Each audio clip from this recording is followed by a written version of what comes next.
आज एक स्थिति जो पैदा हुई है वो आप लोगों को भी सबको जानकारी है कि जब एक बिल पेश किया गया जो धर्म स्वातंत्र्य विधेयक 2022, उसके पेश करने पर हमारे विपक्षी मित्रों ने उस पर कुछ ऐतराज़ किया। और ऐतराज़ करें तो कोई बात नहीं, लेकिन एक ऐसी घटना वहाँ घटी जो वास्तव में विधानसभा की मर्यादा के खिलाफ ही होती है।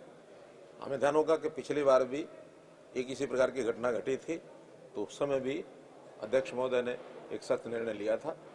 आज भी उन्होंने एक मौका दिया था हमारे विपक्षी जो नेता उस समय थे कात्यायन जी, रघुवीर कात्यायन जी, तो उनको कहा कि अगर इसमें अभी भी वो खेद प्रकट कर लें, क्योंकि एक नियम है सदन का कि कोई भी पटल पर रखा हुआ कागज़ पत्र डॉक्यूमेंट उसको फाड़ा नहीं जा सकता। तो उन्होंने वो जो बिल रखा था धर्म स्वातंत्र्य विधेयक, उसकी कॉपी को फाड़ा और वो एक अपने आप में स्पीकर साहब ने उसका संज्ञान लिया और संज्ञान लेने के बाद एक मौका भी दिया, लेकिन उन्होंने उसको नहीं माना। और जब नहीं माना तो उन्होंने उनको नेम किया और एक प्रस्ताव पारित करके और उनको शेष अवधि जो इस बजट सत्र की है उसके लिए निलंबित कर दिया है। जो घटना अच्छी नहीं है, फिर भी विधानसभा अध्यक्ष को अपने अधिकार का प्रयोग करते हुए एक ठीक से विधानसभा का सत्र चले, उसके लिए उनको निर्णय लेना पड़ा। जैसे रघुवीर सिंह कात्यायन ने एक तरह से जिद ये करी कि वो अपना सब जो उन्होंने किया, जो रिएक्ट किया, उन्होंने फाड़ा बिल को, उसमें उन्होंने कोई खेद व्यक्त नहीं किया। उसके बाद पूरा सत्र सेकंड सिटिंग जो चल रही है पूरे से विपक्ष गायब है। सत्ता पक्ष सरकार के खिलाफ बाहर विपक्ष आरोप लगाता है।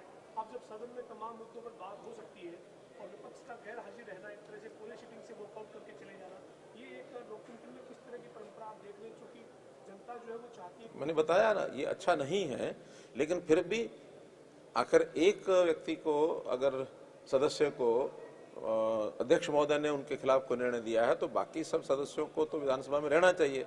और बड़े कष्ट की बात यह है कि जब दूसरे सत्र की जब मीटिंग शुरू हुई, दूसरी मीटिंग जब शुरू हुई, उसके बाद भी जो विपक्ष के हमारे विधायक कांग्रेस के आए तो उन्होंने उस विषय को छोड़ करके आगे चलाने की बात नहीं की। उसी विषय को जो अध्यक्ष महोदय निर्णय दे चुके हैं उसी को चैलेंज करने के लिए फिर वो खड़े हुए, तो ये तो आखिर विधानसभा का एक अपमान ही कहा जाएगा, क्योंकि उनको इस बिल के ऊपर कोई एतराज था तो जब इसके ऊपर चर्चा होती तब वो विषय को करते। एक निर्णय किया है और वो एक बहुमत से विधानसभा ने भी उसके ऊपर मोहर लगाई है, तो विधानसभा के बहुमत निर्णय के खिलाफ वो भी लोकतंत्र की पद्धति के विपरीत है, उसके अनुकूल नहीं है।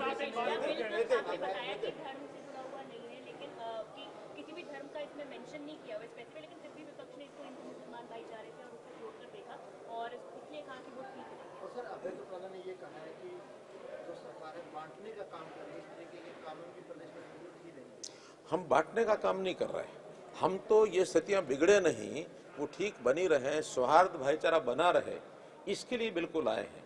क्योंकि पिछले काफ़ी समय की घटनाएं ऐसी हो रही हैं जिसके अंदर धोखे से, विवाह का लालच दे करके, पैसे से विदेश भेजने की बातें, बिजनेस व्यवसाय कराने की बातें, ये घटनाएं घट रही हैं और उसके कई प्रमाण भी हैं, उसके कई एफआईआर भी लिखी गई है, एफआईआर भी लिखी गई है।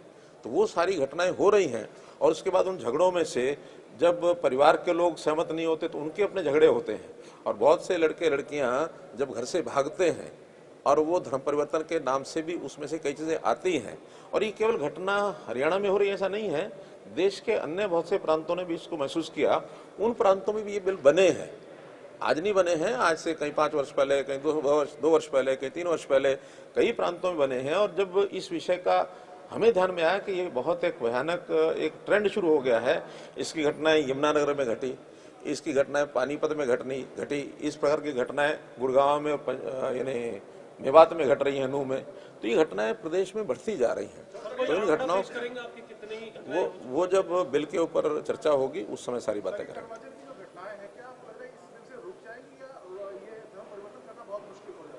इसमें धर्म परिवर्तन करना या ना करना विषय वो नहीं है, अनैतिक तौर पे नहीं होना चाहिए। धर्म परिवर्तन मना ही नहीं है।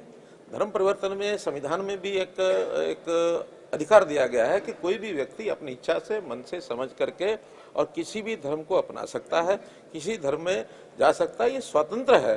और इस एक्ट में भी ये लिखा है कि अगर कोई घोषणा करके और डिप्टी कमिश्नर को अप्लाई करते हैं कि मैं अपना धर्म परिवर्तन करना चाहता हूं, वो कर सकता है 1 महीना पहले। सर विपक्ष कह रहा है कि आईपीसी में पहले से प्रावधान था, इसकी क्या जरूरत है? आईपीसी में इतने जो प्रावधान की जो मर्यादा है वो इतनी सख्त नहीं है और उसका कोई प्रभाव इस नाते से नहीं है। वो तो सामान्य जितने अपराध होते हैं, किस बार के धमकी देना, मारना, डांटना, बल प्रयोग करना, ये उस प्रकार की धाराएं हैं।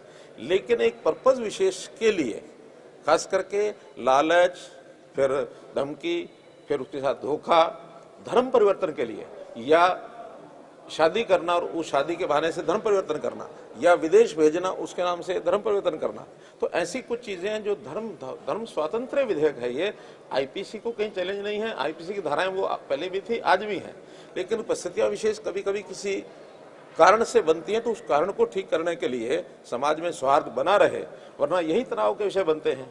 हम देखते हैं तनाव के विषय, मैंने आपको स्थान बताए, आप जाकर के वहाँ पता कर सकते हैं कि पानीपत में घटनाएं हुई कि नहीं हुई, यमुनानगर में हुई कि नहीं हुई, गुड़गांव में हुई कि नहीं हुई, फरीदाबाद में हुई कि नहीं हुई, नूह में हुई कि नहीं हुई। और ये रिलेशंस हमारे ठीक बने रहें, वो घटना तो एक जगह होती है, एक परिवार की होती है, तनाव में सारा समाज आ जाता है। पिछले मामलों पर भी इसका असर होगा सर, या जब से लागू हुआ उसके बाद भी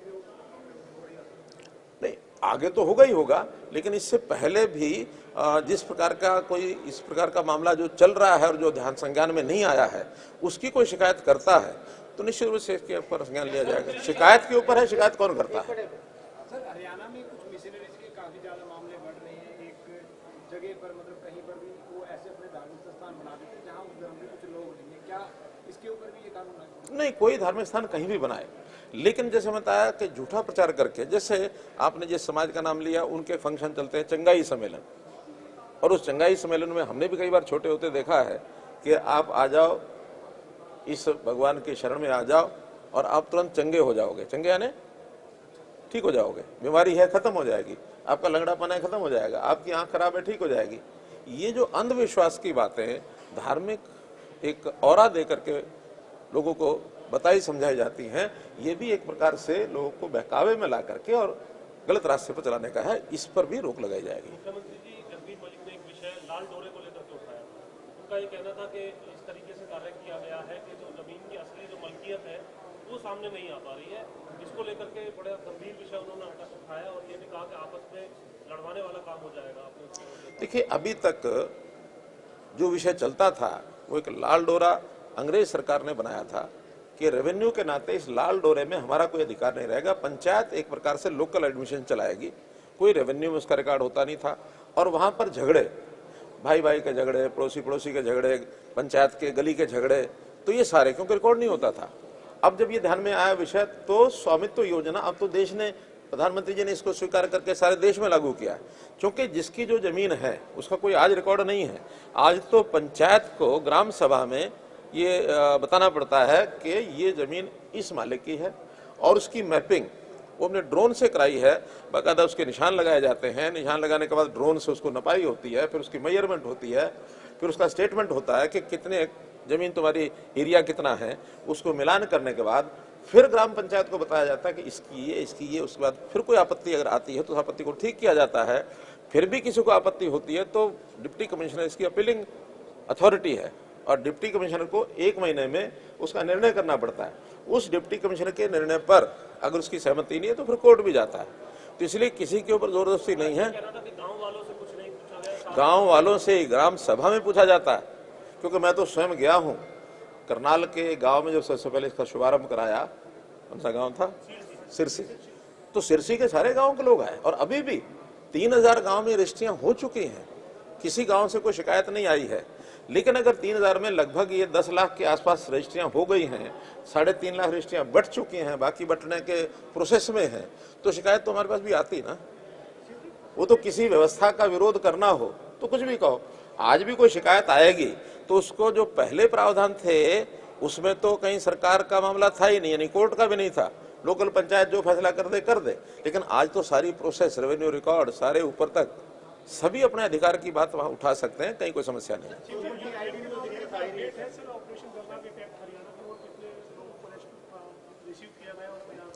हाँ, लेटेस्ट जो मेरे पास अभी इसकी जो सूचना है वो मैं आपको बता सकता हूँ। मेरे पास लगभग हर थोड़े थोड़े समय में ये सूचना आ रही है। देखिए, तो कुल छात्रों की संख्या इसमें भी बीच बीच में थोड़ा बदलाव हो रहा है। जो 1785 से शुरू हुआ था, 1815 की संख्या कुल छात्र, और जो एकदम लेटेस्ट ये मेरे पास आंकड़ा है। नहीं, हमारा एक हमने एक बनाया है अपना कंट्रोल रूम फरीदाबाद में। जो संजय जून हैं वो उसके इंचार्ज हैं, डिवीजन कमिश्नर हैं। सभी डीसीज के साथ तालमेल है। फिर इन्फॉर्मेशन सेंटर से भी हमको मिलती है, वो भी तालमेल करते हैं। ये डिप्टी कमिश्नर हर एक परिवार से संबंध बनाए हुए हैं, और हमारे यहाँ फॉरेन कोऑपरेशन डिपार्टमेंट, उनके पास भी मैसेज आते हैं। सारे के सारे वहाँ इकट्ठे होते हैं, वो चार्ट बनाते हैं और फिर उसको सर्कुलेट करते हैं। अभी तक उनमें से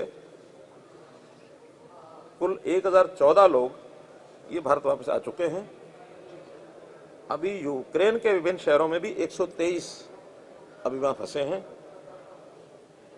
599 ऐसे हैं जो बॉर्डर देशों में पोलैंड, हंगरी, रोमानिया, स्लोवाकिया पहुंच चुके हैं, और अभी इसमें 59 ऐसे हैं जिनके साथ अभी कोई संपर्क नहीं हो पाया है। 20 ऐसे हैं जो चले हुए रास्ते में। ये हरियाणा के।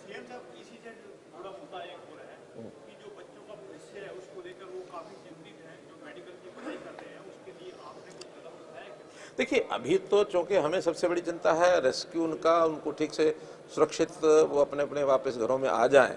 ये जब आ जाएंगे उसके बाद ये कोई हरियाणा का विषय नहीं है, ये सारे देश का विषय है, और सारे देश का भी नहीं है, सारी दुनिया का विषय है। क्योंकि वहाँ दुनिया भर के लोग वहाँ गए हुए थे, तो क्या पॉलिसी बनानी है, कैसी बनेगी, समय पर देखेंगे।